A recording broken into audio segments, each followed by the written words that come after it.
Assalamualaikum warahmatullahi wabarakatuh.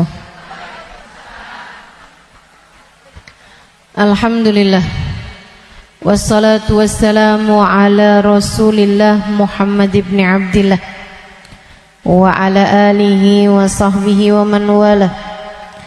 Subhanaka la ilma lana illa ma 'allamtana, innaka antal alimul hakim. Rabbi shrah li sadri wa yassir li amri wahlul 'uqdatan min lisani yafqahu qawli, amma ba'du. Betapa kematian sesuatu yang pasti. Allah Subhanahu wa taala berfirman dalam Al-Qur'an. Kata Allah, fa'bud rabbaka hatta ya'tiyakal yaqin. Fa'bud rabbaka hatta ya'tiyakal yaqin. Sembahlah Allah Subhanahu wa taala Tuhanmu. Kamu sembah Allah Subhanahu wa taala hatta ya'tiyakal yaqin. Sampai kapan kita nih diminta buat nyembah Allah? Sampai kapan kita diminta buat ibadah? Kata Allah, hatta ya'tiyakal yaqin, sampai datang sesuatu yang pasti. Apa yang pasti? Ayil maut. Yang dimaksudkan dengan suatu yang pasti itu adalah mati. Karenanya siapapun kamu di atas muka bumi ini harus belajar, berusaha buat jadi hamba Allah Subhanahu wa taala yang taat.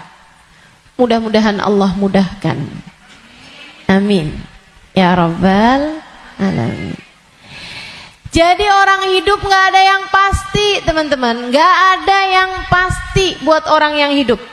Ada yang mulai dari kecil sakit terus, ada. Gak ada yang pasti hidup itu. Yang pasti ketika seseorang hidup hanya satu, namanya mati. Kalau kamu diberi kehidupan, maka satu waktu nanti kehidupan tersebut akan diambil kembali oleh Allah Subhanahu wa taala. Sebab memang hidup di dunia, begitu kamu diberi kehidupannya, udah pasti kamu akan berjumpa dengan kematian. Enggak ada yang pasti dalam hidup selain mati. Nah, kalau emang yang pasti itu mati, ngapain sisa hidup enggak dipakai buat berbekal menuju sesuatu yang pasti? Ngapain bekalannya untuk sesuatu yang enggak pasti? Misalnya nih, kamu umur tamat SMA, umur 15. Kalau kamu berpikir bahwa saya umur segini berarti udah deket lagi mau nikah, bekalan menuju nikah misalnya, apa yang kamu kerjakan? Hidung kurang mancung, mancungin alis kurang nyelirit, kurang bulan sabit, kamu sabitin alis kamu. Bibir kurang sekarang ini musim orang suka bibir lebar-lebar. Ya udah dah, saya tambahin biar agak turun bibirnya, biar doer bibirnya. Kalau kamu berpikir bahwa kamu akan menuju kepada kematian, kalau kamu berpikir kamu akan menuju kepada pernikahan, kamu kemudian berbekal menuju ke arah sana. Tapi kan sebenarnya nikahnya emang udah pasti? Belum pasti nikahnya. Betul? Orang hidup gak pasti nikah, teman-teman. Berarti kalau kayak gitu gimana nih caranya nih? Gimana cara kita menjadikan hidup kita bermakna? Takutnya udah siap-siap, tahu-tahu nggak dapet, iya kan? Jangan. Kan sia-sia. Kalau gitu yang pasti aja, kamu hidup biar bermakna, pastikan hidupmu adalah saatmu berbekal menuju kepada kematian. Saya tuh waktu SD kabarnya pinter. Mungkin ada guru-guru saya di sini. Selamat pagi Bu Guru. Kabarnya dulu pinter waktu saya sekolah. Saudaraku sekalian saya muliakan, tapi saya dulu selalu punya pikiran bahwa bisa jadi umur saya nggak panjang. Walaupun ternyata itu tidak terbukti ya. Sampai dengan sekarang saya masih ada di atas muka bumi ini, udah panjang hidup saya.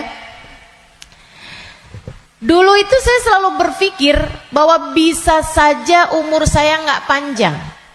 Saya SD, itu saya punya temen sekolah siang, sekolah madrasah, namanya Madrasah Al-Wasliyah. Saya punya temen meninggal dunia. Masih seumuran saya gitu kurang lebih.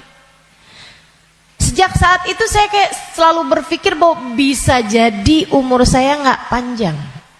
Bisa saja saya juga meninggal dunia gitu. Akhirnya saya suka berpikir bahwa apa yang harus saya lakukan untuk menjadikan yang saya kerja akan bermanfaat kalau umur saya pendek. Akhirnya saya jadi mikir, kalau saya jadi dokter, umurnya harus panjang loh dokter itu. Karena sekolahnya lama. SMP, SMA, kan saya ceritanya SD. SMP, SMA, kuliah. Kuliahnya S1. Habis itu S2. Habis itu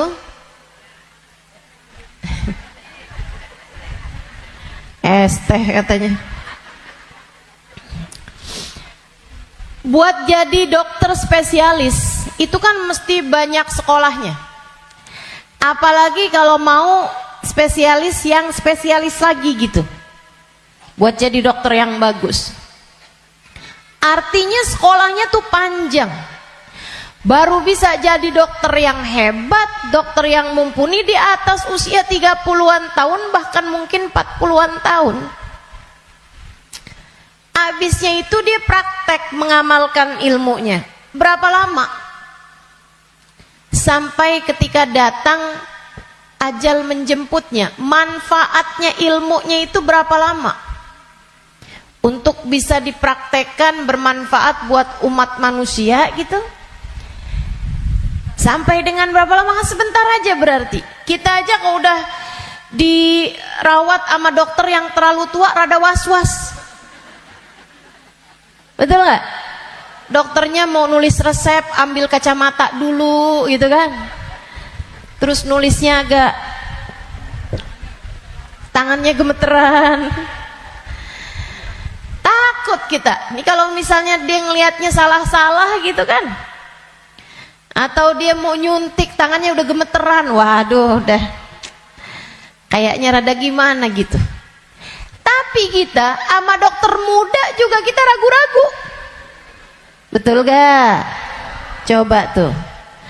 Betapa ternyata mau jadi dokter aja itu umurnya cuman dari sekitar 40 sampai ke 50 atau 60 tahun dah gitu.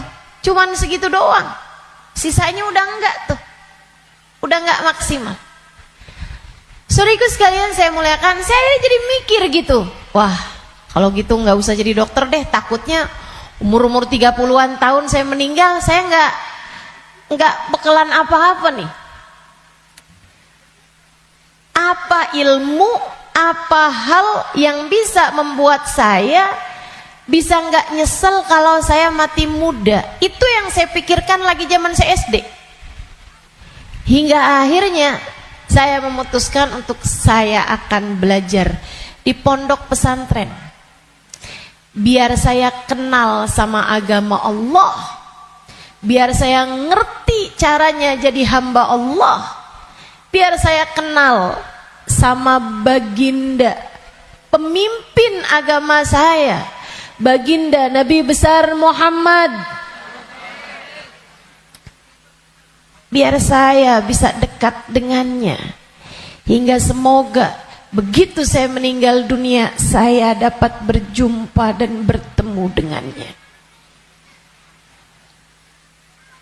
Itu harapan saya. Akhirnya saya belajar di pondok-pondok pesantren, terus belajar. Saudaraku sekalian yang saya muliakan, alhamdulillah saya rasakan ilmu saya udah bermanfaat dari sejak usia 20 tahun. Saya udah mulai mengajar dari usia 20 tahun, dan saya mengajarnya dalam bahasa Arab di kota Tarim, Hadramaut, Yaman. Saudaraku sekalian saya muliakan,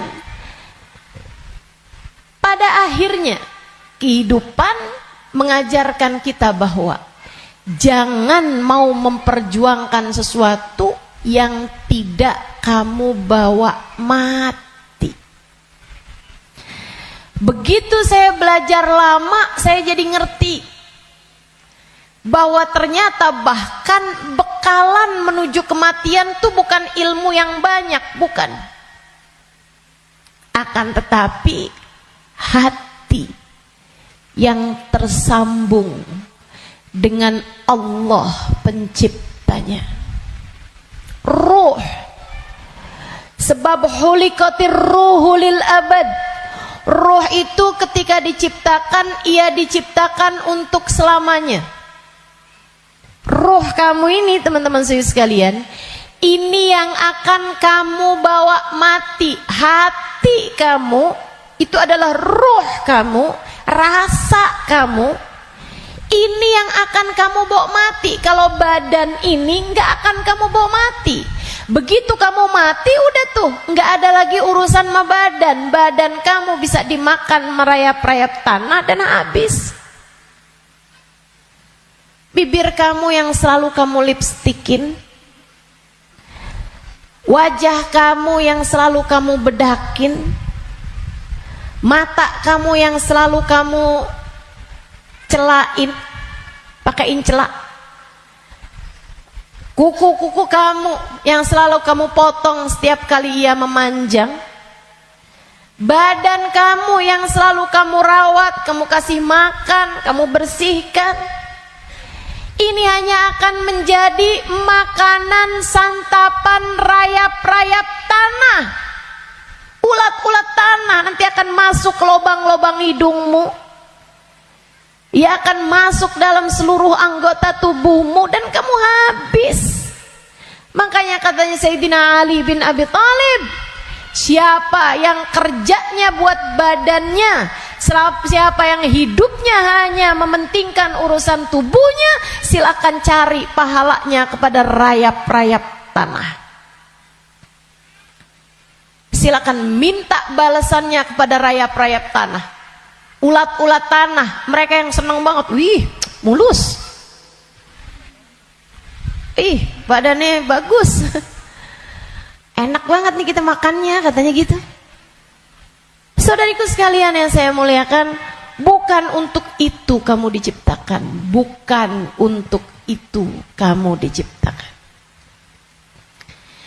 Yang aslinya dari diri kamu adalah ruhmu, yang sejatinya pada dirimu tidak akan terpisahkan adalah hatimu. Ala inna fil jasadi mudghah, idza salahat salahal jasad kullah, wa idza fasadat fasadal jasad kullah. Ketahuilah di dalam tubuh manusia terdapat segumpal darah, disebut hati. Jika bagus, bagus semuanya, jika rusak, rusak semuanya. Ketahuilah segumpal darah tersebut adalah hati. Disitulah ruh ditiupkan. Disitulah ruh sejatinya berada, meskipun mengalir sampai ke seluruh tubuh kita. Ruh itu. dihembuskan saat janin badanmu itu berusia 4 bulan dalam rahim ibu kamu, ditiupkan lewat ubun-ubun. Makanya Bu, ketika Allah menciptakan batok kepala kita, itu semuanya udah full kecuali ada satu lubang kecil di ubun-ubun. Makanya kalau anak bayi ubun-ubunnya masih lembut, tulangnya belum keras, karena asalnya memang bolong. Kenapa Allah bolongin? Buat niupnya ruh, ditiupkannya ruh saat usia 4 bulan tuh dari situ. Rohnya dimasukin, ditiupkan oleh malaikatnya Allah Subhanahu wa taala.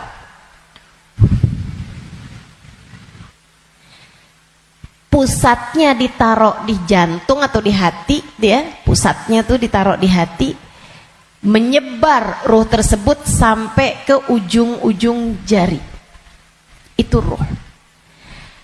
Kalau datang kematian, dicabut lagi dari ubun-ubun. Malaikat pencabut nyawa sama halnya dengan malaikat peniup ruh, itu memulai pekerjaannya dari ubun-ubun. Ini nyabut nyawanya juga dari sini. Dicabut dari atas kan, yang duluan hilang yang kaki. Makanya orang kalau mati tuh kakinya duluan yang dingin. Yang lain masih hangat tapi kaki udah dingin, itu berarti sudah memulai proses pencabutan nyawa.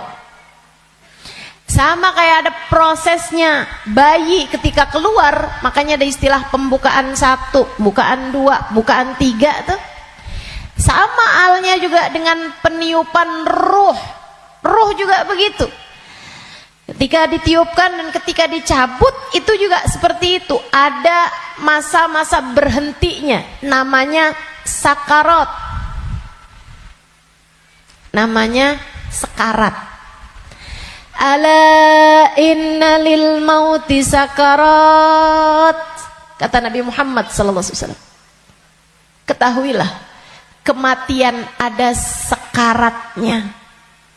Kematian ada hentakan-hentakannya, enggak sekaligus. Kematian ada tahapan-tahapannya. Ditarik cedek sampai ke lutut. Jadi yang dingin duluan, yang enggak ada ruhnya duluan kakinya. Tarik lagi sampai ke pusar. Pusar kita nih. Tarik lagi sampai ke ulu hati. Banyak orang yang kalau orang tersebut dimurka Allah Subhanahu wa taala, malaikat maut mencabut nyawanya dengan main-main. Dimain-mainin rohnya. Padahal sakitnya setengah mati. Kata Sayyidina Ali bin Abi Thalib, la darba bisayf 30 darbah ahab ilayya min sakrah min sakaratil maut. Badan saya dicacah-cacah pedang 30 kali cacahan pedang lebih saya sukai daripada satu sakaratul maut. Sakit setengah mati. Buat orang yang suka main-main dalam hidupnya, ada banyak di antara mereka yang ketika ajal datang menjemputnya, malaikat maut memain-mainkan saat pencabutan nyawa.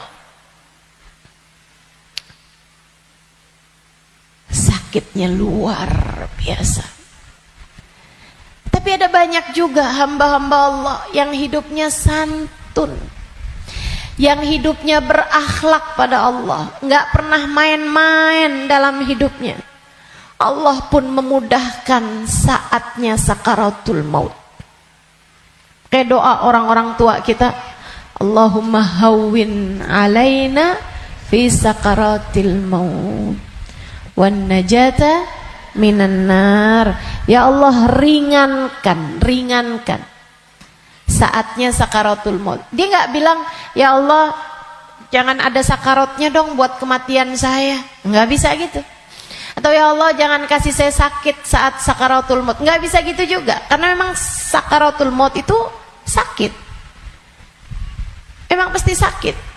Jadi yang diminta adalah Allahumma khaffif alaina fi sakaratul maut. Ya Allah, ringankan sakitnya sakaratul maut. Apa yang bisa meringankan? Maksudnya ringannya tuh gara-gara apa? Kalau kamu tanya sama saya, Ustazah, ringannya sakaratul maut tuh gara-gara apa? Saudaraku sekalian, sesuatu itu sakit bisa jadi ringan itu karena dua hal. Satu, karena memang sakitnya itu levelnya jadi ringan. Kan begitu? Sakit kan ada level-levelnya. Memang Allah jadikan sakitnya itu ringan, jadi berkurang sakitnya. Itu banyak yang seperti itu, sehingga sakaratul mautnya kayak nggak sakarat gitu, karena sama sekali nggak kesakitan. Ada yang begitu, memang diringankan Allah Subhanahu Wa Taala. Level sakitnya memang diturunkan oleh Allah Subhanahu Wa Taala, semacam itu. Atau yang kedua, Allah alihkan fokusnya sehingga dia jadi kayak nggak berasa sakaratul maut, karena Allah memalingkan fokusnya bukan kepada sakitnya, tapi kepada sesuatu yang lain. Apa? Allah palingkannya dengan apa? Yang paling indahnya, yang paling enaknya adalah dengan dihadirkannya baginda Nabi besar Muhammad sallallahu alaihi wasallam di saat sakaratul maut tersebut. Sakit, tapi enggak jadi terasa sakitnya sebab ia bisa lihat Nabi Muhammad. Sebab dihadirkan Nabi Muhammad untuknya. Sakit, tapi ya nggak terasa. Gimana coba? Gimana sakitnya mau terasa kalau kamu bisa ketemu Nabi Muhammad? Nabi Muhammad misalnya berkata kepadamu, selamat datang wahai umatku. Ya udah nggak ada lagi rasa sakitnya, teman-teman. Udah jadi indah semuanya. Banyak yang begitu juga. Kekasih berjumpa dengan kekasihnya di saat sakaratul maut. Banyak. Kita ustazah gak tahu deh. Minta aja, doa aja, walaupun gak pantas, biar gak nyesel. Betul gak? Betul gak?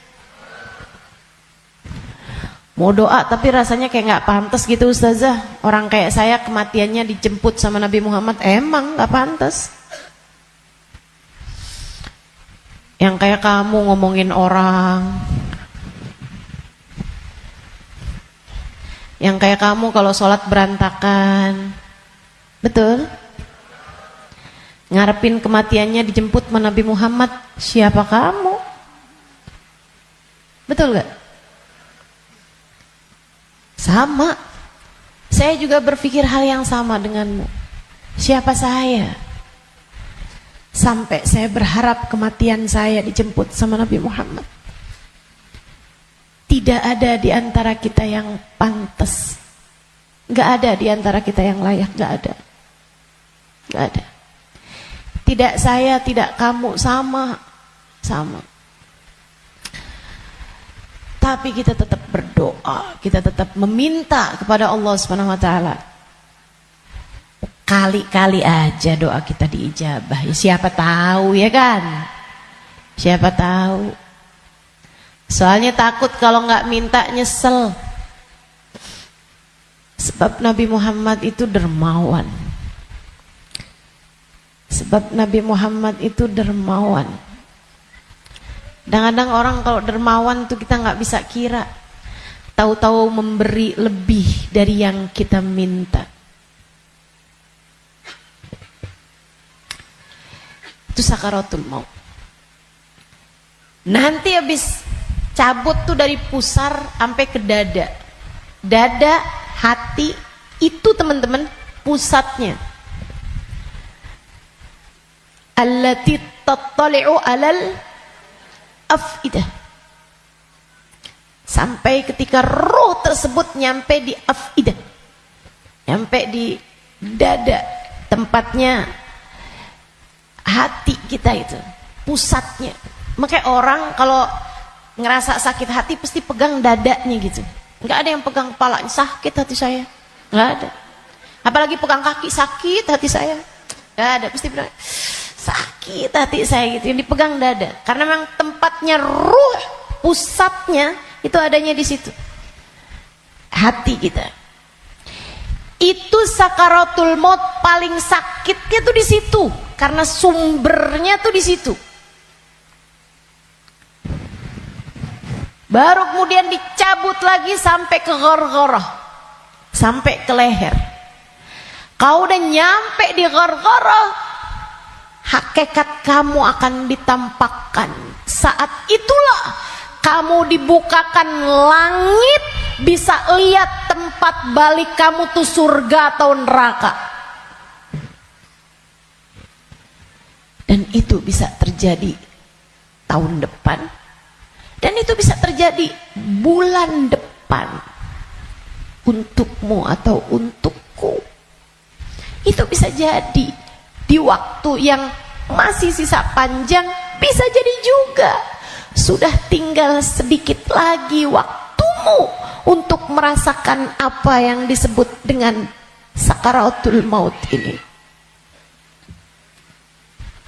Semuanya pasti ngalamin, semuanya nggak ada yang bisa lari.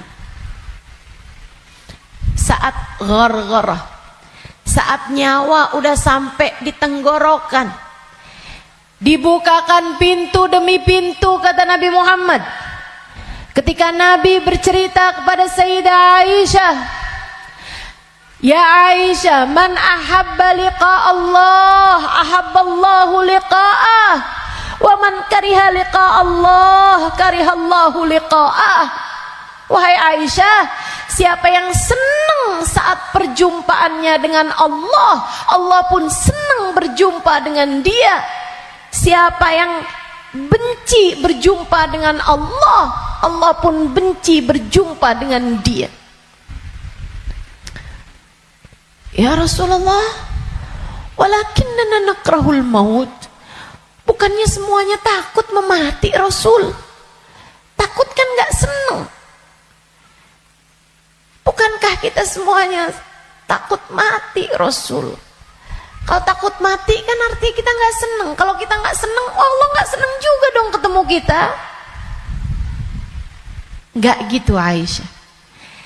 Tapi nanti saat ghargharah, saat nyawa sudah di tenggorokan, Allah akan bukakan langit-langit, dan Allah akan perlihatkan tempat kembali bagi roh seseorang. Rohnya itu baliknya kemana? Siapa yang ketika dibukakan langit-langit tahu tempat kembalinya adalah neraka, dia pun takut ketemu sama Allah. Dia benci berjumpa dengan Allah, Allah pun benci berjumpa dengannya, walaupun dia bunuh diri sekalipun. Dia bunuh diri nih, pengen mati kan orang bunuh diri. Tapi begitu ruhnya sampai di tenggorokan, begitu dia lihat tempat kembalinya adalah neraka, dia pun takut, kepengen gak jadi bunuh diri. Dia pun pengen balik hidup lagi, karena dia lihat ternyata tempat kembalinya adalah neraka yang sangat menakutkan. Dia benci berjumpa dengan Allah, Allah pun benci berjumpa dengannya. Sebaliknya, orang mukmin, orang yang tawadhu, orang yang hidupnya buat nyari Allah, walaupun sebenarnya takut, walaupun sebenarnya ngeri, tapi saat langit dibuka, Dia diperlihatkan bahwa tempat kembalinya adalah surga. Dia pun rindu, dia pun ingin, dia pun cinta untuk berjumpa dengan Allah. Dia pun bahagia, dia sukacita berjumpa dengan Allah. Allah pun sukacita berjumpa dengannya. Allah pun suka untuk berjumpa dengannya. Nih, saat ghargharah ini Allah cerita dalam Al-Quran di surat Al-Mu'minun, hatta idza jaa ahadahumul maut qala rabbirji'un la'alli a'malu salihan fima taraktu kalla innaha kalimatun huwa qailuha wa min waraihim barzakhun ila yaumi yub'atsun. Sadaqallahul azim. Kata Allah, sampai ketika kematian datang kepada kalian, ketika ruh sampai di tenggorokan, dia akan berkata, Rabbirji'un, balikin saya lagi ya Allah, balikin saya lagi ya Allah. Setahun, biarkan saya tinggal lagi di dunia setahun ya Allah. Gak boleh sebulan ya Allah, gak boleh seminggu ya Allah. Minggu depan deh ya Allah, matinya minggu depan aja. Gak boleh minggu depan, sehari ya Allah. Besok mati gak apa-apa, jangan sekarang.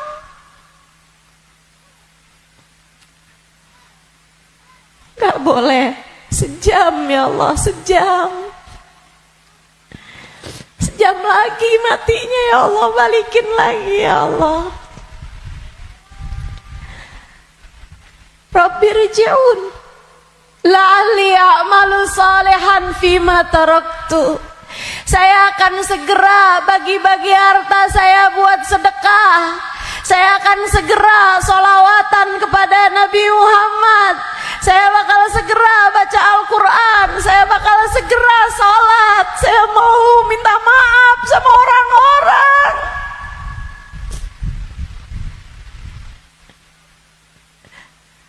Saya mau minta maaf sama orang-orang. Sisakan untuk waktu walaupun 1 jam. La'alli a'malu salihan fima taraktu. Aku akan mengerjakan kebaikan yang selama ini saya tinggalkan.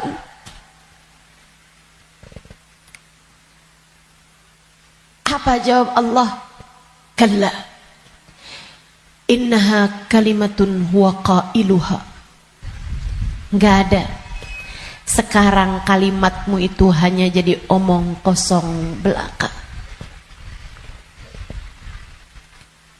Enggak ada ceritanya kamu dikabulkan. Waktunya sudah habis. Game over. End. Udah habis. Kamu gak punya nyawa cadangan. Kamu gak punya hidup simpanan. Kamu tidak sedang dalam masa percobaan. Begitu kamu masuk usia balik, semua sudah mulai tercatat untukmu. Tak ada lagi waktu untuk kembali. Innaha kalimatun huwa qailuha. Itu hanya sekedar kalimat disampaikan begitu aja. Kamu minta balik, enggak ada ceritanya. Wa min waraihim barzakhun ila yaumi yub'atsun. Sekarang waktunya kamu hidup di alam barzakh sampai hari kiamat datang.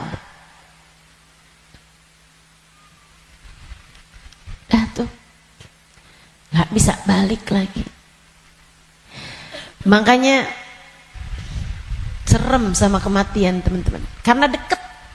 Aqrab ghaib yuntadhar, kata Nabi Muhammad. Perkara gaib yang paling dekat sama kita kematian. Si ini meninggal, si itu meninggal, si itu meninggal, si itu meninggal. Semua meninggal. Maka sebagaimana kamu melihat satu hari ada jenazah diangkut, satu waktu jenazah kamu yang diangkut. Sebagaimana kamu lihat ada nama seseorang, kamu dengar nama seseorang diumumkan di masjid, satu waktu namamu yang akan diumumkan di masjid. Kamu lihat satu hari ada nama seseorang muncul dengan ucapan berbela sungkawa, turut berduka cita, yang ada di Instastory orang-orang, satu waktu nama kamu yang akan ditulis di situ. Sebagaimana ada broadcast di grup-grup WhatsApp yang menuliskan nama-nama orang dengan ucapan meninggal dunia, satu waktu akan ada namamu yang ada di situ. Inna lillahi wa inna ilaihi rojiun. Turut berduka cita atas meninggalnya Halimah binti Utsman al-Idrus. Akan ada waktunya. Semua akan ada waktunya. Semua akan ada gilirannya. Pasti, tanpa terkecuali. Kamu akan datang giliranmu. Pasti, tanpa terkecuali. Kamu bakal mati, Bu. Kamu akan mati, Dek. Kamu bakal mati, Nak. Pasti. Masalahnya tinggal, akankah Allah berkenan menerimamu? Saya tuh dulu suka liatin tulisan kalau ada orang meninggal dunia, semoga rohnya diterima di sisi Allah. Saya suka mikir gitu, ya masa ditolak, jadi terima lah. Fakta membuktikan, kita nggak pernah lihat ada orang habis meninggal dunia terus balik lagi. Lah, bukannya kamu seminggu yang lalu meninggal? Oh nggak diterima? Pernah? Nggak pernah. Ya saya suka pikir gitu, jadi terima lah. Masa mau ditolak? Orang meninggal mau meninggal gitu. Tapi sesudah saya belajar, tuh waktu saya kecil mikirnya begitu. Sesudah saya belajar di pondok pesantren, belajar terus. Saya jadi paham betapa berartinya ucapan itu.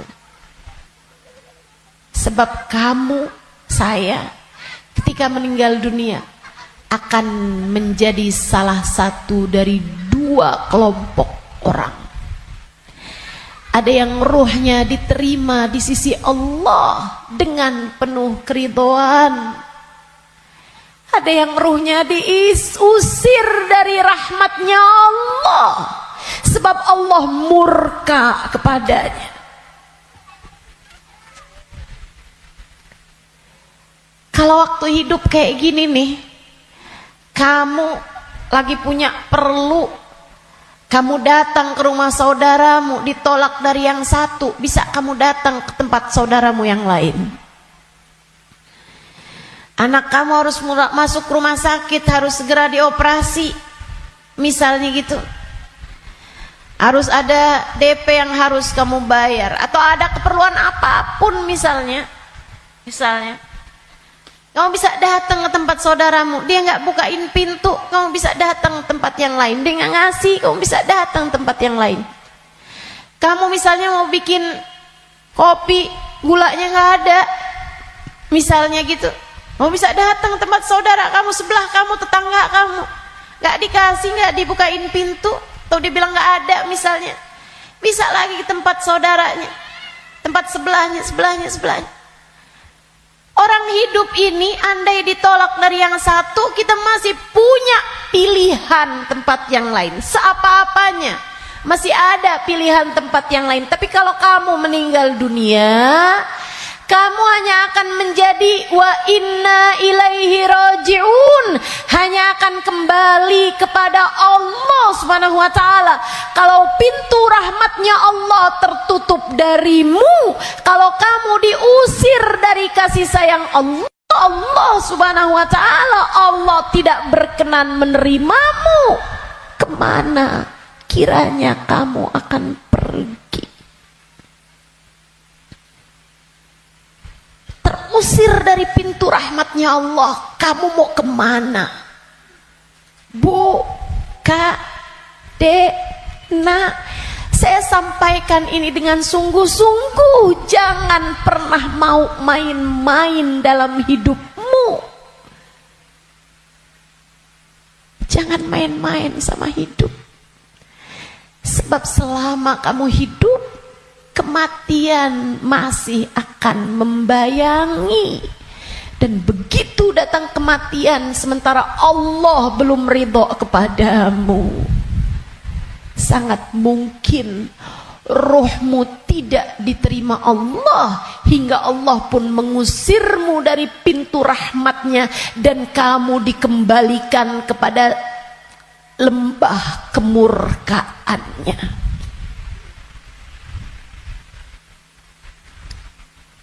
Dimurka Allah Subhanahu wa taala. Dimurka Allah Subhanahu wa taala. Enggak enak. Kita tuh dibenci sama suami kita aja rasanya enggak enak. Kita dibenci sama saudara kita aja setengah mati, enggak enak rasanya. Bukan begitu? Bayangkan kalau kamu datang ke rumah Allah, kamu datang kepada Allah, sementara Allah mengusirmu dan tidak ridho kepadamu serta benci kepadamu, dan kamu gak bisa balik lagi ke atas muka bumi ini, kayak apa rasanya? Dalam keabadian kamu dimurka, dalam keabadian kamu dibenci, dalam keabadian kamu tersiksa.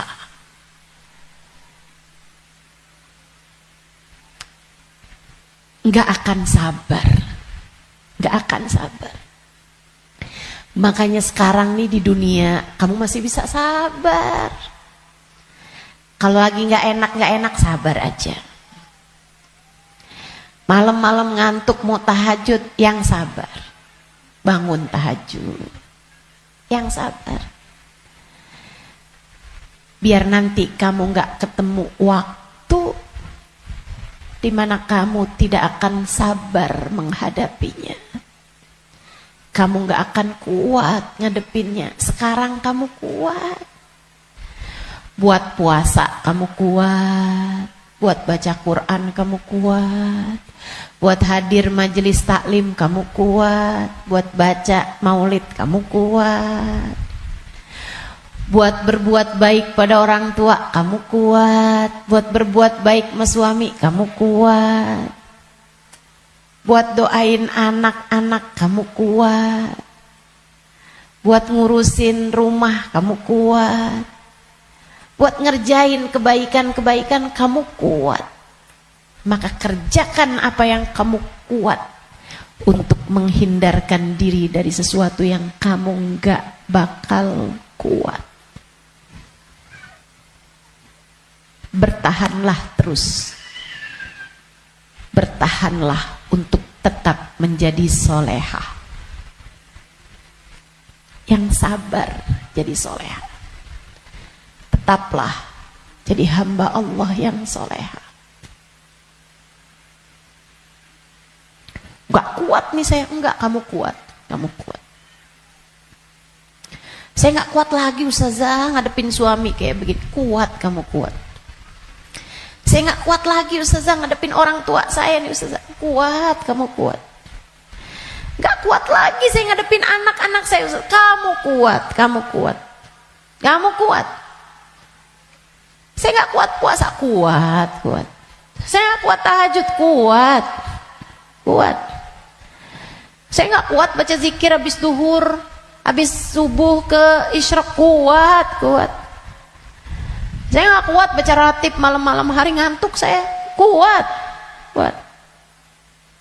Kamu kuat ngerjain itu semua. Saya nggak kuat ustazah buat berbuat baik sama semua orang. Saya pengen marah aja semuanya. Enggak, kamu kuat. Jangan marah-marah, jangan marah-marah. Kamu kuat, teman-teman saya sekalian. Yang nggak kuat kalau kamu mati dan kamu terusir dari rahmatnya. Yang kamu nggak kuat kalau sampai di dalam kubur ruhmu disiksa, kamu nggak akan kuat. Yang nggak kuat kalau kamu datang malaikat yang menanyai dalam kuburan dan kamu nggak bisa jawabnya, hingga kemudian malaikat tersebut mulai menyiksamu, kamu nggak akan kuat. Sisanya di dunia ini kamu kuat. Saya dijahatin terus ustazah sama tetangga saya nggak kuat lagi, kamu kuat. Saya ditinggalin sama teman-teman saya nggak kuat. Percaya saya, kamu kuat. Saya sakit ustazah, saya udah nggak kuat lagi, kuat. Yang kamu nggak kuat kalau kamu sampai diusir dari rahmatnya Allah. Yang kamu nggak kuat kalau ruhmu keluar, dan bisa jadi itu bulan depan, bisa jadi itu minggu depan. Saat ruhmu keluar dan kamu ngelihat tempat kembalimu adalah neraka, kamu nggak akan kuat.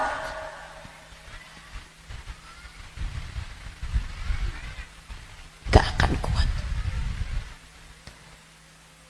Saat kamu berkata, Rabbirji'un la'alli a'malu salihan fima taraktu. Ya Allah, balikin saya ke dunia ya Allah. Balikin saya, kasih saya hidup lagi ya Allah. Itu yang kamu gak akan kuat. Sekarang di dunia semuanya kamu kuat jalaninnya. Kuat. Kamu mampu. Kamu bisa bertahan untuk tetap menjadi solehah. Percaya saya. Saya sangat miskin ustazah, saya udah gak kuat lagi hidup di dunia ini. Kamu kuat. Saya ambil utang aja ustazah, dipinjol, saya udah gak kuat lagi. Kamu kuat, jangan utang. Jangan ambil utangan. Apalagi pakai riba. Lebih kamu nanti tambah rusak jalannya, tambah salah hidup kamu. Kamu kuat menjalani kehidupan di atas muka bumi ini teman-teman. Yang kamu gak kuat kalau sampai mati Allah murka padamu, kamu gak akan kuat. Maka yuk berbekal. Dengan apa berbekalnya? Satu, hidup yang benar. Tetaplah istiqomah.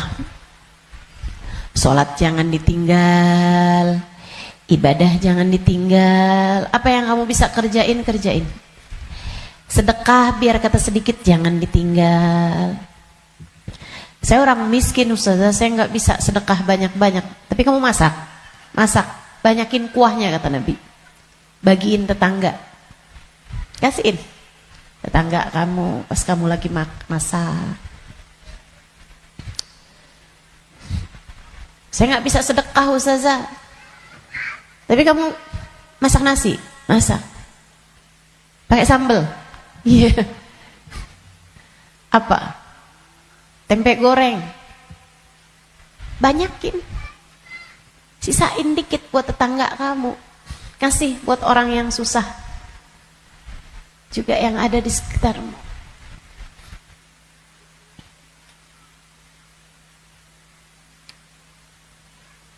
Itu pesan Nabi kita Muhammad SAW.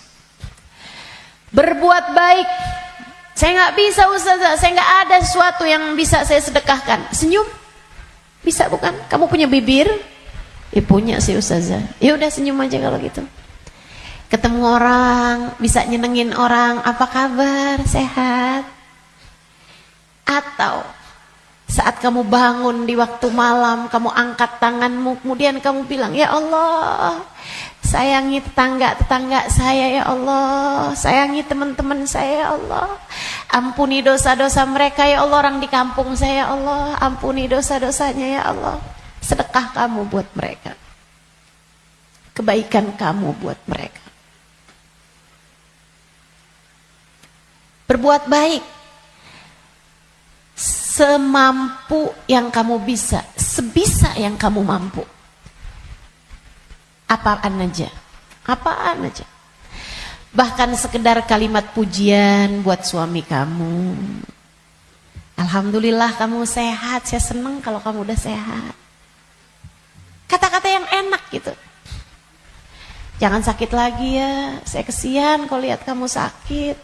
Saya sayang sama kamu. Kalimat yang enak. Ganti kalimat-kalimat yang gak enak. Udah sehat kan, berarti bisa kerja lagi kan. Susah kalau kamu sakit nih. Terus kita mau makan apa kalau kamu sakit terus-terusan? Gak enak banget sih kalimatnya. Kamu bakal mati. Maka pilihlah kalimat yang gak jadi penyesalan bagimu sesudah kematianmu. Yang bagus ngomongnya, yang bagus. Jangan sakiti hati orang. Iya Kak? Bu? Dek? Ucapanmu kepada orang tuamu nak, yang bagus, yang bagus. Mama yang sehat ya Ma. Mama yang sehat. Enggak kok, Mama enggak pernah ngerepotin. Saya seneng ada Mama. Tetaplah sehat Ma. Tetaplah kuat Ma. Yang bagus ngomongnya. Nanti nyesel kalau kamu yang pergi atau mamahmu yang pergi.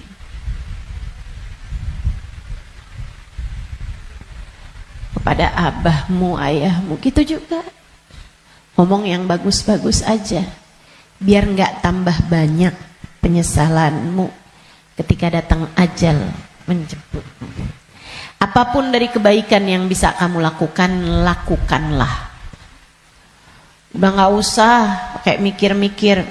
Saya mau pakai kerudungan kapan ya? Gak usah. Sekarang orang senegeri udah pakai kerudungan semua kok. Selagi kamu perempuan ya pakai penutup aurat. Saya nggak tahan Ustazah, saya nggak kuat pakai jilbab. Kuat kok. Semua kuat. Bismillah. Bismillah. Lakukan kebaikan, jangan tinggalkan. Sebab seperti mana kamu hidup, seperti itulah kamu akan mati. Jika kebaikan yang kamu lakukan dalam hidupmu, kamu hanya akan berjumpa dengan kebaikan-kebaikan sesudah kematianmu. Kebaikan kamu lakukan karena Allah, Allah akan membalasmu dengan kebaikan-kebaikan dari sisinya. Dan itu akan sangat menyenangkan. Kama ta'ish tamut. Sebagaimana kamu hidup, seperti itu pula lah kamu akan mati. Maka tetaplah istiqomah di jalan Allah. Itu bekal utama. Bekal keduanya, selalulah berdoa, selalulah meminta kepada Allah agar dikaruniai husnul khatimah.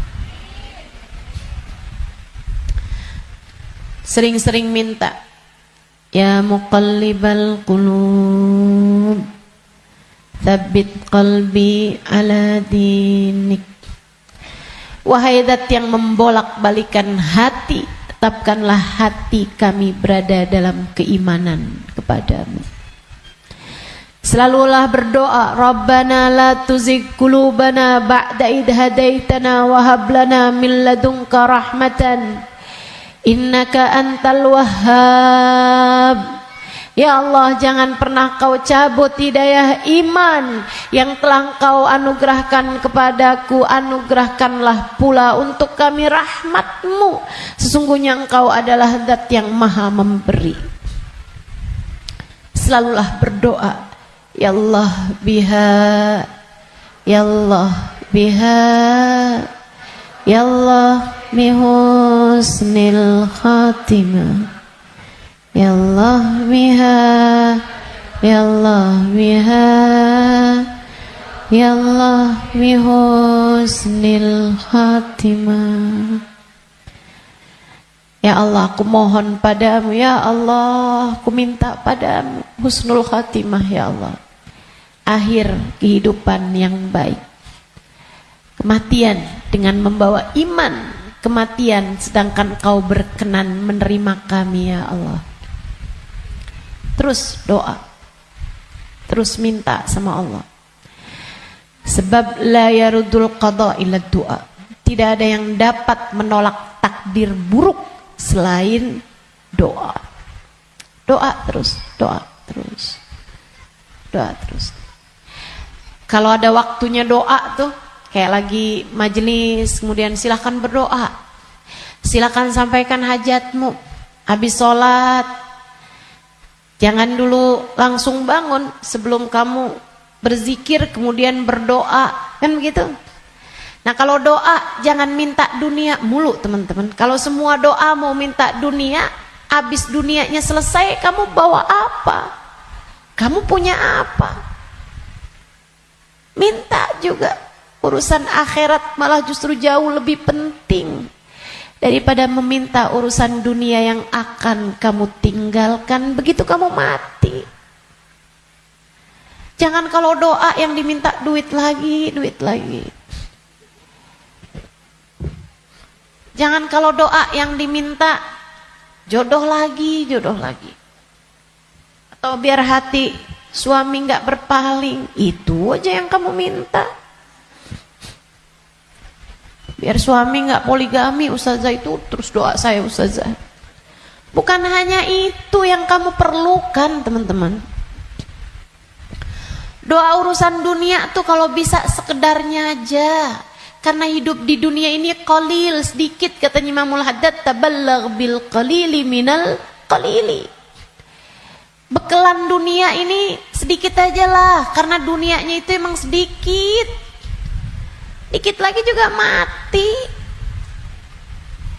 Kalau doa itu yang kiranya kamu gak nyesel begitu kamu masuk ke dalam alam kubur. Doanya minta apa? Minta husnul khotimah. Doa minta Allah ridha, minta biar Allah selamatkan, minta biar Allah bahagiakan kalau kamu ada di dalam kuburan, minta biar Allah bahagiakan ketika nanti kamu di padang mahsyar. Jadi begitu ajal datang menjemputmu, kamu masih punya simpenan dari doa-doa yang belum diijabah Allah SWT, yang belum kamu rasakan ijabahnya. Begitu kamu mati, kamu udah punya simpenan doa buat mahsyar. Begitu kamu mati, kamu udah punya simpenan doa buat kubur. Begitu kamu mati, kamu udah punya simpenan doa buat kiamat. Begitu kamu mati, saat di padang mahsyar dibangkitkan, kamu udah punya simpenan doanya. Tinggal tunggu ijabahnya. Nah kalau doanya belum pernah kamu doain, gimana mau ngarepin ijabahnya? Nah kamu gak pernah minta. Ya Allah, kubur saya, ya Allah, saya sekarang maunya kubur saya biar seneng, ya Allah. Ternyata kok gak seneng, kata Allah. Nah kamu gak pernah minta. Di dunia yang sering mintanya, biar nanti kamu dapat ijabahnya. Di dunia yang sering minta, ya Allah, jadikan kami ada dalam rombongan Nabi Muhammad. Jadikan kami ada dalam rombongan umat Nabi Muhammad, ya Allah. Jangan cuma di majelis maulid aja doanya. Saat tahajud tuh kamu doa, minta ya Allah nanti di akhirat ya Allah jadikan saya ada dalam rombongan Nabi Muhammad. Biar nanti begitu kamu mati, kamu udah punya simpenan doanya, tinggal nunggu ijabahnya. Kata Allah, ud'uni astajib lakum, mintalah, niscaya akan aku beri. Jadi di akhirat kamu tinggal nungguin saat doamu diijabah. Sebab kalau kamu mintanya nanti gitu kan di akhirat, ya itu tadi kata Allah, innaha kalimatun huwa qailuha. Kalimatmu tuh nggak ada artinya lagi, nggak ada maknanya lagi. Sebab akhirat bukanlah tempat berbuat. Dunia nih tempatnya berbuat. Akhirat hanyalah tempat untuk dibalas. Kalau saatmu di dunia kamu hanya minta dunia, apa yang kamu persiapkan buat sesudah kematianmu?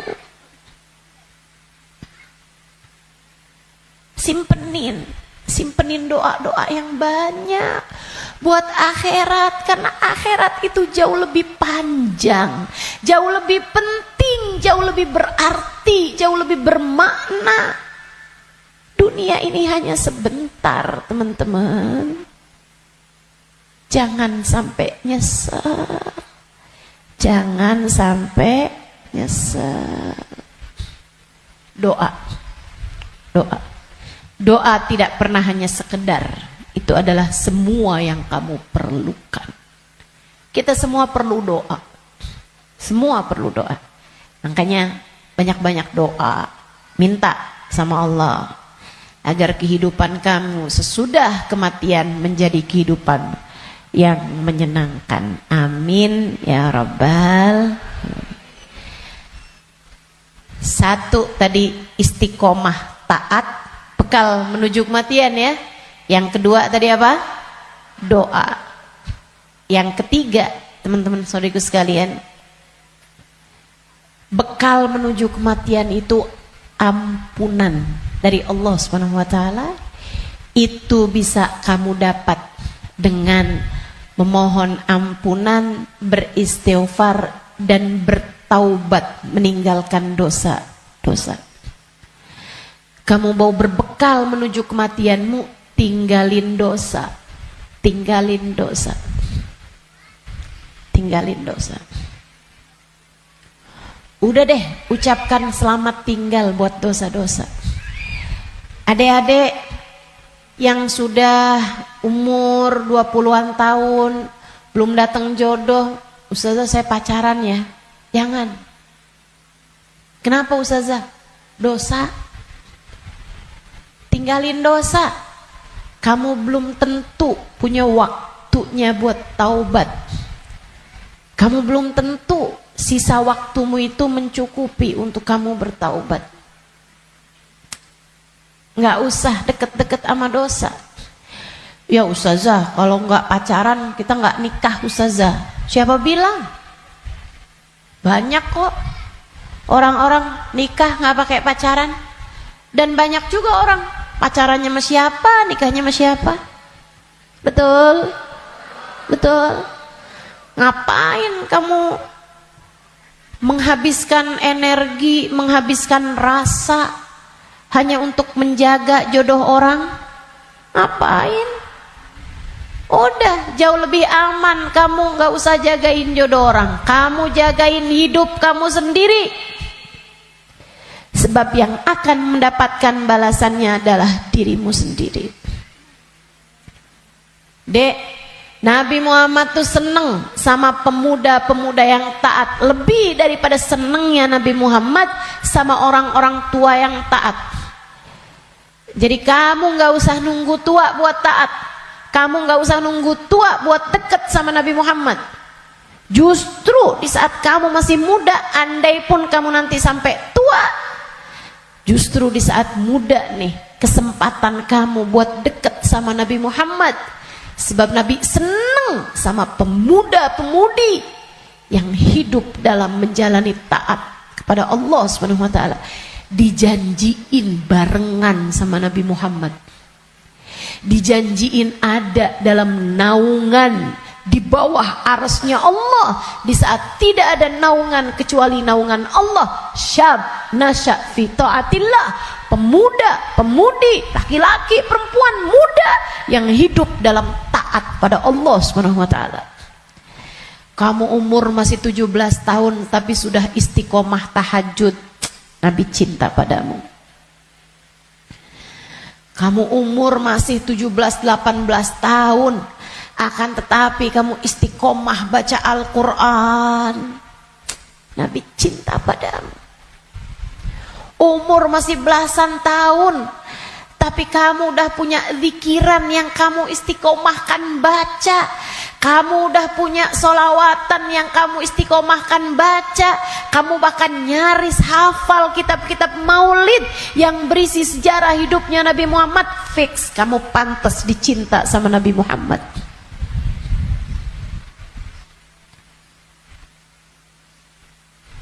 Kamu punya kesempatan besar untuk bisa jadi orang yang kelak di hari akhirat nanti membersamai Nabi Muhammad. Tinggalin dosa, dek, tinggalin dosa, gak ada pentingnya. Kamu gak akan seneng nantinya sama dosa itu. Kelihatannya kayak bagus tapi bikin sumpek, kelihatannya kayak enak tapi bikin hati gelap, kelihatannya kayak membahagiakan padahal itu hanya akan menyusahkan hidupmu saja. Tinggalin dosa. Semua yang ada di sini, yang tua, yang muda, tinggalin dosa, tinggalin dosa. Itu cara kamu biar bisa berbekal menuju kematian yang indah. Yang terakhir, kamu pengen berbekal menuju seindah-indah kematian adalah dengan mencintai orang-orang soleh. Gaulmu itu loh benerin. Gaulnya sama orang bener, biar kamu bisa bener. Sayangnya sama orang bagus di mata Allah, orang soleh, orang solehah. Sayangnya sama ulama, sayangnya sama guru-guru, gitu kan? Sama ustadz, sama ustadzah, sama kiai, sama bunyai, sama habib, sama habibah, muhbabah. Itu bikin kamu bisa jadi orang-orang yang meninggalnya nanti dalam keadaan-keadaan yang indah. Tentu di akhirat kita semuanya ingin dikumpulkan dengan orang-orang baik. Maka kalau kamu di akhirat nanti dikumpulkan orang baik, caranya adalah bersamalah dengan mereka dari sejak di dunia. Bersamalah dengan mereka dari sejak di dunia. Hadirlah di majelis-majelis ilmu, yang seneng dengerin kajian-kajian dari para ulama, yang seneng melantunkan bersama-sama maulid, solawat, istighfar bareng-bareng, doa bareng-bareng, qiyam bareng-bareng. Kebersamaanmu dengan apapun di dunia akan membuatmu bersama di akhirat nanti dengan orang-orang yang kurang lebih sama. Hadirnya, senangnya di majelis-majelis ilmu, majelis-majelis dzikir, majelis maulid kayak begini, sangat pantas nanti dikumpulinnya di akhirat dengan orang-orang soleh-solehah.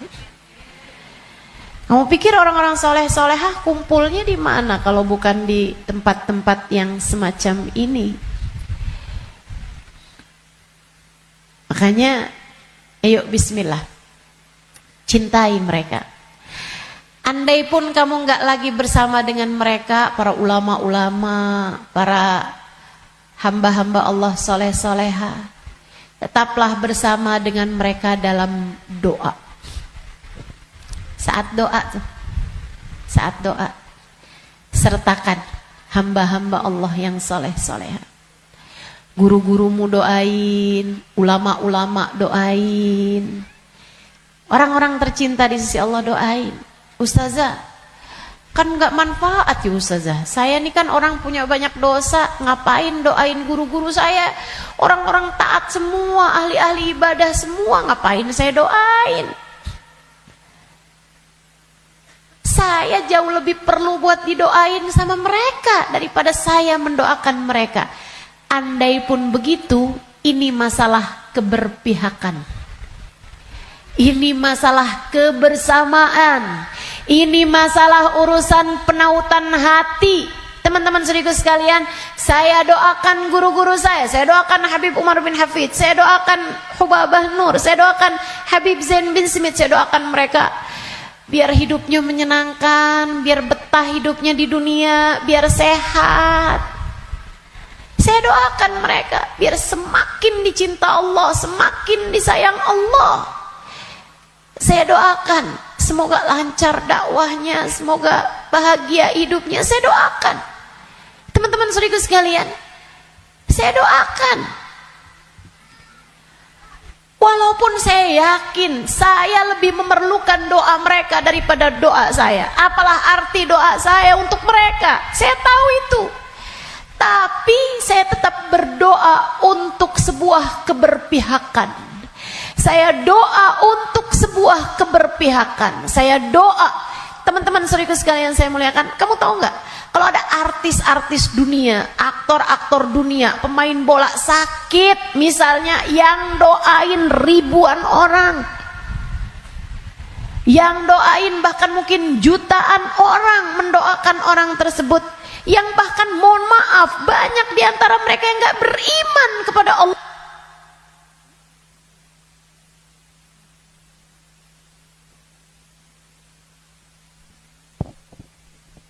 Yang bahkan banyak di antara mereka yang tidak beriman kepada Allah Subhanahu wa taala.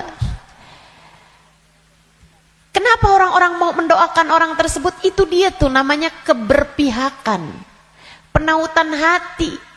Kita doain guru-guru kita walaupun kita merasa kita lebih perlu doa mereka daripada doa kita, daripada mereka terhadap doa kita, biar Allah tahu ada orang-orang soleh dalam lisan-lisan kita. Biar Allah tahu ada mencintai para ulama di dalam hati kita. Biar Allah lihat hati kita punya cinta yang besar kepada hamba-hamba yang tercinta di sisi Allah. Pada akhirnya biar Allah tahu kita ada di jalan mereka. Kita ada di jalan mereka. Biar semoga di akhirat nanti Allah membersamakan kita bersama dengan mereka. Penting mencintai orang-orang soleh. Sebab almar'u ma'aman ahab, seseorang di akhirat nanti hanya akan dikumpulkan dengan orang yang dia cintai.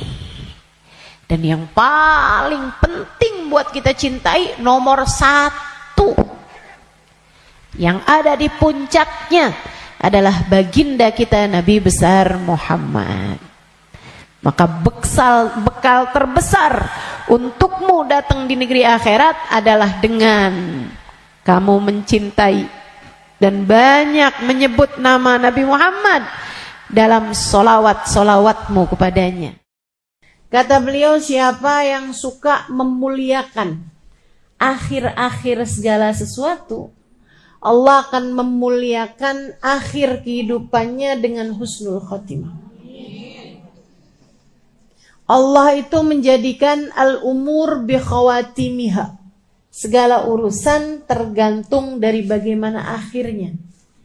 Kata Nabi kita Muhammad sallallahu alaihi wasallam, al-umur bi khawatimiha. Segala urusan tergantung dari bagaimana akhirnya. Kita punya kehidupan, ini tergantung dari bagaimana akhirnya. Demikian pula dengan keadaan-keadaan kita.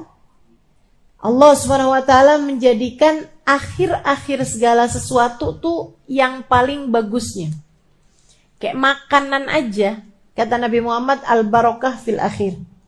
Berkah adanya di akhirnya. Makanya jangan ninggalin sisa di makanan. Yang paling berkahnya justru ada pada bagian akhirnya.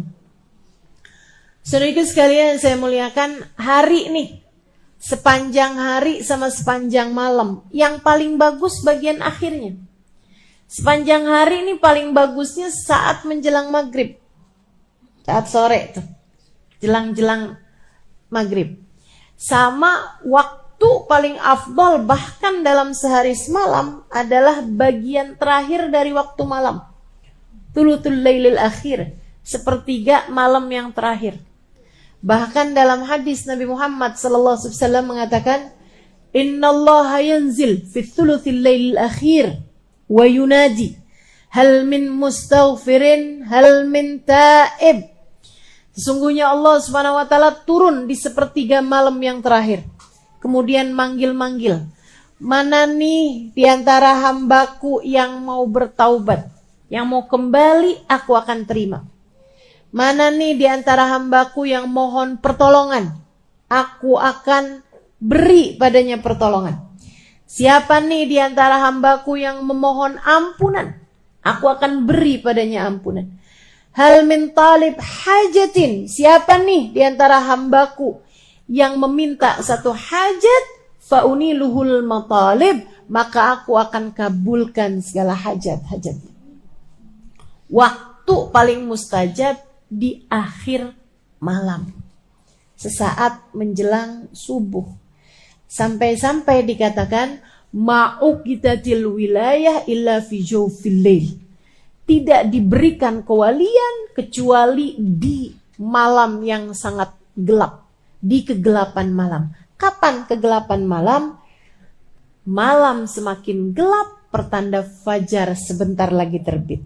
Artinya bahwa waktu paling gelapnya malam adalah di bagian terakhirnya malam. Nah, itu para wali-wali jadi wali karena mereka ada di waktu tersebut sedang munajat, sedang berdoa, sedang meminta, sedang ibadah pada Allah Subhanahu wa taala.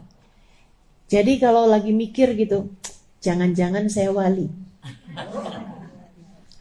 Coba diingat-ingat. Tahajudmu gimana? Ibadahmu di waktu malam gimana? Yang masih banyak tidurnya kayak kita ini udah deh. Yang penting selamat. Gak usah ngarep jadi wali. Sedikit sekalian, waktu paling mustajab, waktu paling berkah di akhir bagian malam. Demikian pula dengan akhirnya minggu, hari Jumat. Hari Jumat itu akhirnya minggu. Nah itu kan paling afdol. Hari dalam seminggu paling afdolnya adalah hari Jumat. Saudaraku sekalian saya muliakan, kemudian akhir bulan. Itu namanya ayyamus sud, hari-hari gelap. Sunnahkan untuk berpuasa. Sebagaimana disunnahkan pula untuk berpuasa pada hari-hari terang. Yaitu ayyamul bid, tanggal 13, 14, 15 dari tiap bulannya. Nah, itu merupakan waktu-waktu yang mustajab. Termasuk juga yang segera akan kita jelang. Secara khusus yaitu akhir tahun kita ini. Waktu yang sangat mulia. Beliau mengatakan, Habib Umar bin Hafid mengatakan, kamu kalau pintar menghormati akhir tahun, akhir hari, akhir malam, gitu kan ya? Akhir dari segala sesuatu kamu suka muliakan, maka Allah Subhanahu wa taala akan memuliakan hidupmu dengan akhir yang terbaik. Kita nih hidup nih, mau kayak gimana kita jalaninnya, tetap nilainya tuh di bagian final. Sama tuh kayak orang lomba mau maraton kah, lomba mau cepet-cepetan setir mobil misalnya, lomba mau cepet-cepetan apapun aja, itu urusannya sama akhir teman-teman. Gak ada orang ceritanya lomba maraton siapa yang paling cepet jalan di awal, gak ada. Pasti apakah dia nyampe garis finish apa enggak, apakah dia nyampe bagian akhirnya apa enggak. Yang awalnya santai-santai bahkan paling belakang, kalau akhirnya dia sampai di garis finish dalam keadaan paling awal, dia terhitungnya adalah juaranya, pemenangnya. Demikian pula dengan hidup kita. Andai ada orang sepanjang hidup berbuat dosa, kata Nabi kita Muhammad sallallahu alaihi wasallam, "Lau anna imra'an", andai ada seseorang dia ngerjain perbuatan dosa sepanjang hidupnya, kemudian di akhir hidupnya dia bertaubat, di akhir hidupnya dia kembali, kemudian dia diakhiri hidupnya dalam keadaan baik, maka dia akan masuk ke dalam surga Allah Subhanahu wa taala. Orang nih kafir sepanjang hidup, begitu akhir kehidupannya masuk Islam. Biar kata baru semenit masuk Islamnya, surga akhirnya. Semua tergantung dari gimana akhirnya. Saudara sekalian saya muliakan, namun sebaliknya juga, dan ini yang kita ngeri. Andai ada orang ngerjain taat seumur hidup, tapi akhir kehidupannya dia mengerjakan dosa yang membuat Allah Subhanahu wa taala murka hingga mencabut iman dari dalam hatinya, dia mati su'ul khatimah, maka tak ada jatah darinya dari kesenangan akhiratnya Allah Subhanahu wa taala. Dia hanya akan menjadi salah satu dari calon-calon penghuni api neraka. Semua tergantung dari bagaimana akhirnya. Nah, kita mau menuju akhir kehidupan kita nih. Gak ada loh orang yang jalannya mundur menuju kematian, gak ada. Gak ada orang yang tambah lama, tambah muda tuh gak ada. Emang tambah lama ya tambah tua, teman-teman. Tambah lama, tambah deket mau waktunya mati. Itu udah pasti. Karenanya kalau kepengen akhir kehidupannya dalam keadaan baik, yuk belajar buat memuliakan akhir-akhir segala sesuatu. Salah satunya adalah dengan kita memuliakan akhir tahun kita ini. Sehingga semoga nantinya saat akhir kehidupan kita, Allah memuliakan kita dalam husnul kematian yang indah, kematian yang bagus, kematian yang bagus. Nah, apa nih yang mesti kita lakukan nih di akhir-akhir tahun semacam ini, teman-teman saudara sekalian? Yang paling penting mesti banyak-banyak minta ampunan dari Allah Subhanahu wa taala.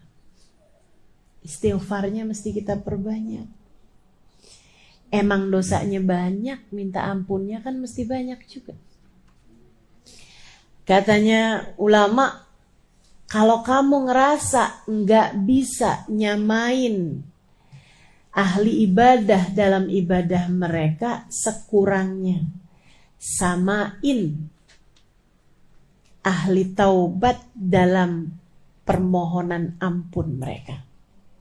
Kita mau nyusulin para wali nih dengan ibadahnya. Ya, saya udah tahu lah siapa diri saya. Dan saya rasa teman-teman juga ya 11-12 lah sama saya. Kan begitu? Ibadah kita serba terbatas, teman-teman saudara sekalian. Quran kita terbatas, sholawatan kita terbatas. Ibadah malam kita terbatas, sedekah kita terbatas, lapar puasa kita terbatas, apalagi jaga hati kita terbatas, apalagi segala macam saya terbatas. Kayaknya yang gak terbatas itu cuma dosa. Dibilang ibadahnya banyak, kayaknya masih sedikit deh. Kalau dibilang ada yang banyak, itu adalah dosa. Saudara sekalian saya muliakan, kita rasanya kayak putus asa buat nyamain ahli ibadah dengan ibadah-ibadah mereka. Kalau saya baca tuh ibadahnya para walinya Allah Subhanahu wa taala, nggak usah yang jauh-jauh, teman-teman saudara sekalian. Ibadahnya Ubabah Khadijah binti Syekh Abu Bakar bin Salim, saya temui beliau. Saudara sekalian saya muliakan, waliyah min auliyaillah, seorang perempuan besar yang ketika memandang wajahnya air mata saya tak berhenti bercucuran. Bukan karena wajahnya sangat cantik, rupawan, saya bukan. Tapi mungkin itu adalah bagian dari apa yang disebutkan oleh Nabi Muhammad SAW. Ketika ditanya tentang seorang wali itu yang kayak gimana, kata Nabi Muhammad menjawab, alladzina idza ru'u dzukirallah. Orang-orang yang ketika kamu memandang wajahnya mengingatkanmu kepada Allah. Para walinya Allah SWT. Jalla jalaluhu wa ta'ala azamatuh. Saudariku sekalian saya muliakan, Wabah Khadijah. Teman saya ada yang nanya, Wabah, gimana sih Wabah nih ibadahnya apa? Kata beliau, nak, saya suka istighfar. Terutama di waktu malam. Kapan Wabah istighfarnya? Berapa banyak Wabah istighfarnya? Saya nggak pernah ngitung. Mulai jam berapa Wabah istighfarnya? Habis selesai sebagian witir, dia bilang salat isya, dia kerjain witir beberapa rakaat. Beliau bilang habis makan malam, mulai itu saya duduk siapin 5 kurma sama air. Dia bilang saya mulai baca istighfar yang beliau baca, astaghfirullah lil mu'minin wal mu'minat. Istighfarnya Wabah Khadijah. Ya Allah, saya mohon ampun untuk semua orang Islam, baik laki-laki maupun yang perempuan. Astaghfirullah lil mu'minin wal mu'minat. Dia bilang saya baca itu nggak saya hitung. Sampai saya berasa haus, saya minum air. Sampai nanti saya berasa mulai lapar, saya makan, mulai pengen istirahat, saya makan 1 kurma, saya minum airnya, saya baca lagi. Ntar udah kayak berapa lama gitu kan, mulai kering tenggorokannya, minum airnya lagi, makan kurmanya. Dia bilang kalau udah 5 kurma selesai, udah tuh saya berdiri. Jam berapa kira-kira Hubabah? Ketika biasanya dia bilang ketika saya mendengar suara tarhim di masjid di malam besok. Itu ibadah para hamba-hamba Allah Subhanahu wa taala. Jalla jalaluhu ta'ala azamatuh. Teman-teman sekalian saya muliakan, para walinya Allah Subhanahu wa taala, kekasih Allah Subhanahu wa taala, demikian keadaan mereka. Gak usah jauh-jauh. Mungkin Wabah Khadijah masih agak nggak kelihatan mata gitu. Teman-teman sekalian, Hubabah Nur, teman-teman semua alhamdulillah matanya telah diizinkan Allah memandang wajah wanita mulia itu. Wabah Nur binti Habib Muhammad bin Abdullah Al-Haddad alaiha ridwanullah. Itu saudaraku sekalian saya muliakan, tiap malam baca ratib. Dulu tuh kalau baca ratib, baca la ilaha illallah itu cuma 40. Lama-lama naik 50, lama-lama naik 100. Lama-lama 500. Sekarang ini udah 1000. Saya baca ratib sama beliau di salah satu perjalanan. Nih kok la ilaha illallahnya lama banget. Saya bilang, Wabah, khalasna. Kita udah selesai nih baca ini. Dia bilang alaf Halimah. Ya Allah Tuhan, alaf banyak bener. Masya Allah.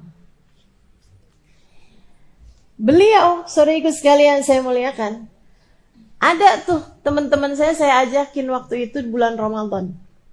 Habis selesai buka puasa, diundang sama beliau sholat berjamaah, lagi kurang sehat. Maghrib. Habis selesai sholat maghrib, beliau yuk awabin masing-masing gak jamaah. Habis selesai awabin, beliau bilang, Halimah, saya kalau bulan Ramadan gini saya qadha salat biar kita dapat nih pahalanya kan lipat-lipat nih kalau bulan Ramadan. Barangkali ada salat kita dulu yang kurang sempurna. Beliau kemudian qadha salat maghrib, qadha salat maghrib, isya qadha salat isya gitu ya. Sholat maghrib berjamaah. Udah. Habis selesai beliau bilang, kita mau sholat tasbih. Tahu kan sholat tasbih? Isya, habis isya, ba'diyah isya ma'awabin 6 rakaat. Habis itu sholat qadha 3 rakaat maghrib. Habis itu sholat tasbih 4 rakaat dengan baca tasbihnya kan 300 kali itu kan. Masya Allah, Masya Allah. Sampai teman-teman saya pada bolak-balik nanya, Ustazah sholat apa lagi nih? Ini sholat apa lagi? Kita belum selesai apa sholatnya. Masya Allah. Ubah Nur. Segitunya beliau bilang, saya ini lagi kurang sehat, Halimah doain. Saya bilang nih kita nih dapetin kurang sehatnya Hubabah. Sehatnya kita aja kayak gak nyampe gitu. Gimana kalau beliau pas lagi sehatnya? Subhanallah, subhanallah. Ibadah, teman-teman sekalian. Ibadah. Kita gak bisa nih nyamain ibadahnya ahli ibadah. Ya sekurangnya lah kita nyamain istighfarnya, permohonan ampunnya ahli taubat. Biar jangan sampai ibadah banyak kagak, dosa banyak iya tapi gak dapetin ampunan banyak. Biar sekurangnya ibadahnya kurang, dosanya banyak, istighfarnya, permohonan ampunnya juga biar banyak. Insya Allah. Jadi di akhir tahun semacam ini teman-teman sekalian, yuk kita banyak-banyakin istighfar. Banyak-banyakin mohon ampun. Banyak-banyakin minta pada Allah SWT, ya Allah ampuni, ya Allah ampuni. Ya Allah ampuni. Istighfarnya kita perbanyak. Bangun tidur kita minta ampun. Habis selesai sholat kita minta ampun, ya kan? Jalan-jalan banyakin istighfar. Sambilan ngapain kita istighfar.